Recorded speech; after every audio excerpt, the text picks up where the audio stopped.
بسم الله الرحمن الرحيم. نجم مبارکه سوره چې د قران عظیم او شان 53مه سوره ده په مکه معظمه کې را نازله شوې ده. دوش پیته مبارک آیاتونه لري.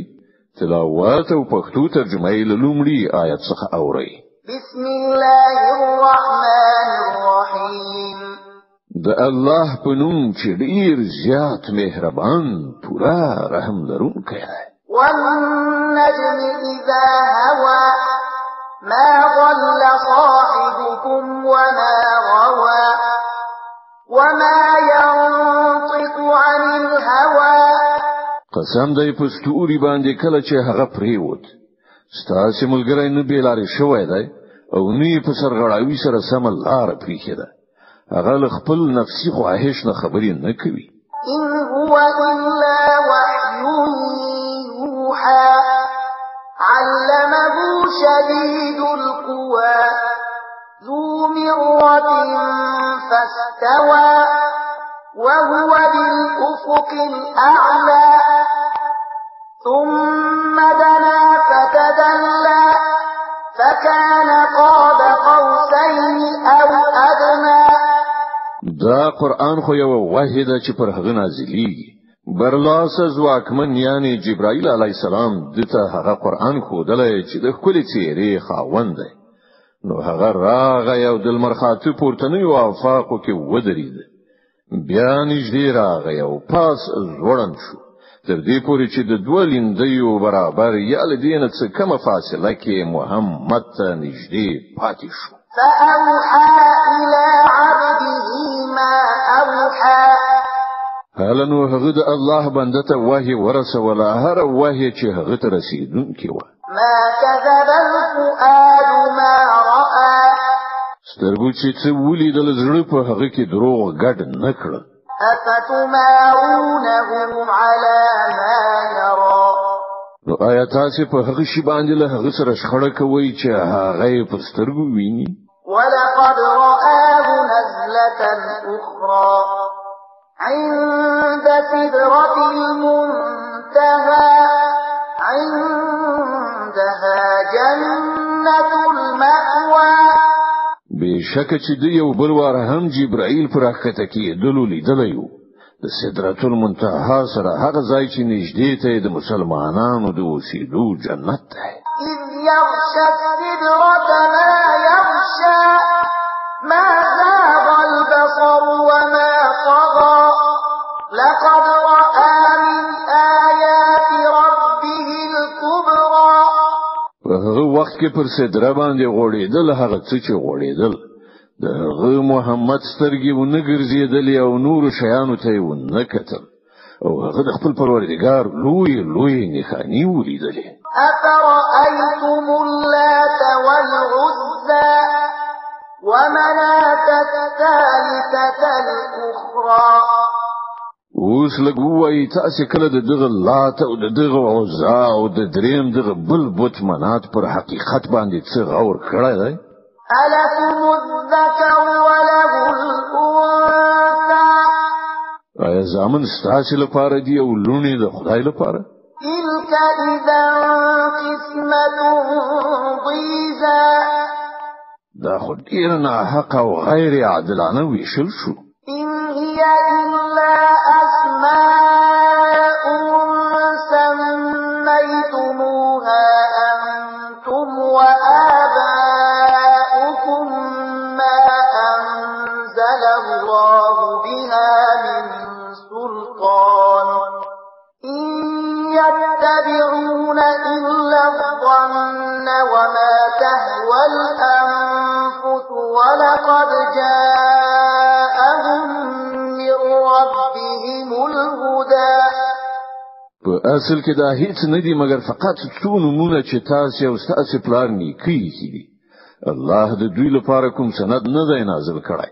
حقیقت دا دی چې خلک د تش وهم او ګمان پیروي کوي او د نفسي غوښتنو مریدان ګرځېدلي دي. په داسې حال کې چې د حقوق پروردګار له خوا هغه ته هدایت راغلی دی. أم للإنسان ما تمنى. آیا انسان چې هر څه وغواړي د هغه لپاره همغه حق دی؟ فلله الآخرة والأولى د دنیا او آخرت مالک خو یوازې الله دی. وكم من ملك في السماوات لا تغني شفاعتهم شيئا إلا من بعد أن يأذن الله لمن يشاء ويرضى. په اسمانونو کې چې څومره پرښتې موجودي دي د هغو شفاعت هیڅ په کار نشي راتلای تر څو پورې چې الله د یو داسې چا په حق کې د هغې اجازه ورنکړي، هغه هم د هغه چا لپاره چې هغه عریضه اوریدل وغواړي او هغه ته خوښ شي. إن الذين لا يؤمنون بالآخرة ليسمون الملائكة تسمية الأنثى. حکم کسان چې آخرت نه مني هغوی په پرښتو باندې د خزینه معبودانو نمونه ږدي. وما لهم به من علم إن يتبعون إلا الظن وإن الظن لا يغني من الحق شيئا. په داسې حال کې چې د دوی سره د دغه معاملې هیڅ علم نشته، دوی تش د ګمان پیروي کوي او ګمان د حق په ځای هیڅ په کار نشي راتلای. فأعرض عمن تولى عن ذكرنا ولم يرد إلا الحياة الدنيا ذلك مبلغهم من العلم إن ربك هو أعلم بمن ضل عن سبيله وهو أعلم بمن اهتدى. نو ای پیغمبره څوک چې زمونږ له ذکر نه مخاړوي او د دنیا له ژوند نه پرته بل هدف نشته هغه پر خپل حال پرېږده. د دغو خلکو د علم حد فقط هم دغه دی. په دې خبره ستا پروردګار ښه پوهیږي چې د هغه له لارې نه څوک ګمراه شوي دي او څوک پر سمه لاره دي. ولله ما في السماوات وما في الأرض ليجزي الذين أساءوا بما عملوا ويجزي الذين أحسنوا بالحسنى.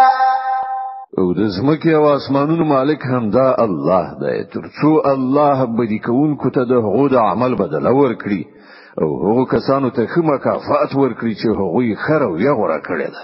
الذين يجتنبون كبائر الإثم والفواحش إلا اللمم إن ربك واسع المغفرة هو أعلم بكم إذ أنشأكم من الأرض وإذ أنتم أجنة في بطون أمهاتكم فلا تزكوا أنفسكم هو أعلم بمن اتقى.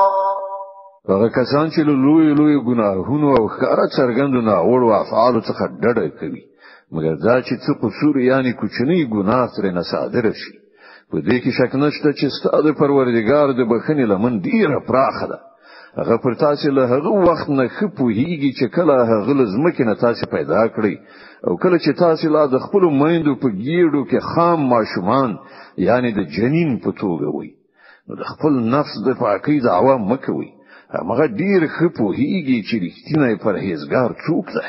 أفرأيت الذي تولى وأعطى قليلا وأكدى. ای پیغمبر آیا تا هغه څوک ولید چې د خدای له لارې نه واوښت او په لږ څه ورکړه نور منع شو؟ عنده علم الغيب فهو يرى. آیا له هغه سره د غیب علم دی چې هغه حقیقت ویني؟ أم لم ينبأ بما في صحف موسى وإبراهيم الذي وفى ألا تزر وازرة وزر أخرى وأن ليس للإنسان إلا ما سعى وأن سعيه سوف يرى ثم يجزاه الجزاء الأوفى وأن إلى ربك المنتهى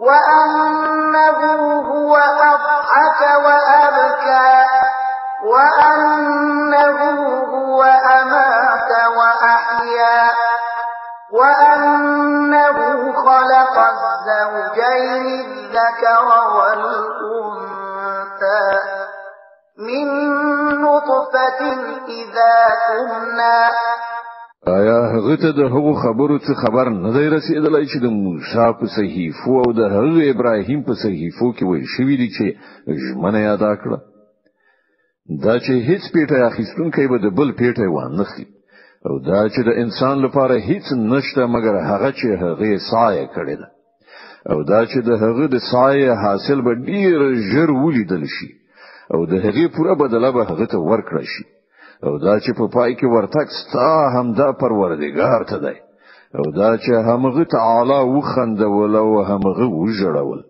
او دا چې همغه مرګ ورکړ او همغه ژوند وباخه او دا چې همغه د نر او خزي جوړه پیدا کړه لیو څاڅ کی یعنی نطفه نه کله چې هغه څه ولکیږي وأن عليهم النشأة الأخرى وأنه هو أغنى وأقنى وأنه هو رب الشعرى وأنه أهلك عادا الأولى او دا چې بیا ژوندې کوله هم د همغه پر ذمہ ده او دا چې همغه بډای کړه او شتمنی ورکړه او دا چې همغه د شعرا دستوري رب ده او دا چې همغه لومړنی عاد هلاک کړ وثمود فما أبقى وقوم نوح من قبل إنهم كانوا هم أظلم وأطغى او سمودي داسې لمنځه یو وړ چې له هغونه هیڅوک باقی پرې نه خود او له هغونه مخکې د نوح قوم تبا کړ ځکه چې همغوی ډیر سخت ظالمان او سرغړونکي خلک والمؤتفكة أهوى فغشاها ما غشا او هم د لوط د قوم پر بل مخاړول شوی خارونه یې ښکته راوغورځول بیا پر هغه باندې هغه څه خواره کړل چې تاسو په هیږئ چې څه یې خواره کړل فبأي آلاء ربك تتمارى نو اے مخاطبه د خپل پروردگار په کوم نعمتونو کې به ته شک وکړي هذا نذير من النذر الأولى دا یو ویرونه ده لمخې راغلی ویرونو څخه أزفت الآزفة ليس لها من دون الله كاشفة راتلونکی ساعت یعنی قیامت را نږدې شوی دی له الله نه پرته څوک د هغه ایستکونکی نشته أفمن هذا الحديث تعجبون وتضحكون ولا تبكون وأنتم سامدون نو آیا همدا هغه خبرې دي چې تاسو په تعجب ښکار کوي خاندي او ژاړئ نه او په سندرو غوولو سره د هغو مخه نیسي د النجم مبارکه سوره چې د قران عظیم او شان 350مه سوره ده په مکه معظمه کې را نازله شوې ده د شپږ مبارک آیاتونه لري تلاوت او پښتو ترجمه یې له 2 آیت څخه اوري چې د دې آیت په اوریدلو سره یو د تلاوت سجده واجب کیږي فاسجدوا لله واعبدوا سرخ کته کړی د الله په وړاندې او بندگی په ځای راوړی